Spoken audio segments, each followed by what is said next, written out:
Respected teachers, faculty members, and my dear friends. My name is Omkar Kamble. I am the student of Zeal College of Engineering Research, Pune, from third year of Electrical Engineering, B Division. My group members for this PBL activity are Ankita Chavan, Pooja Chandugde, and Vishwajit Sungur.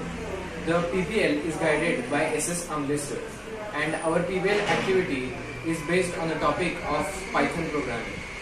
The project that we have selected for this PBL activity is the Python code to count the number of occurrences in an array. So this is the flowchart for our Python program. So let me explain you the Python program with the help of this flowchart. First, we will define array with the variable LST.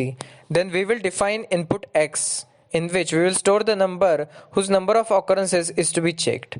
Then we will define counter with the help of def function. In this counter, we will store the number of occurrences of X in array LST.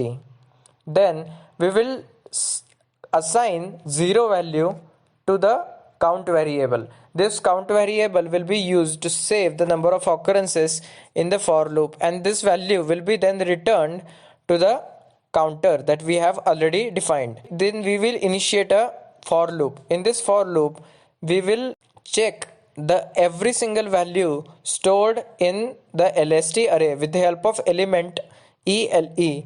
The every single value stored in LST array will be passed to this ELE. Then we will check if this ELE value is equal to X. If it is equal to X, then we will increment the count by 1. Then after the complete execution of the for loop, the final value of count will be returned to the defined counter, that is counter.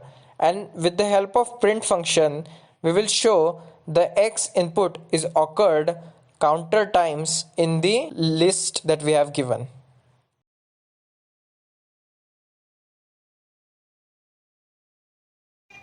So let me show you the Python program.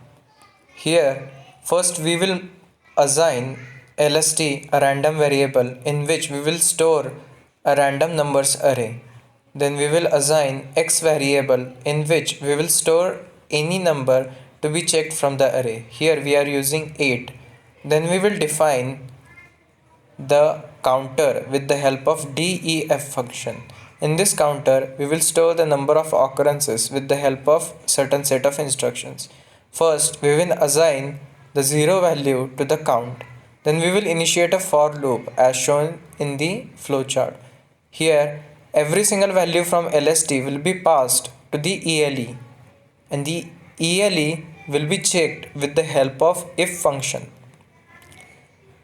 If ELE is equal to X, then we will increment the counter by 1.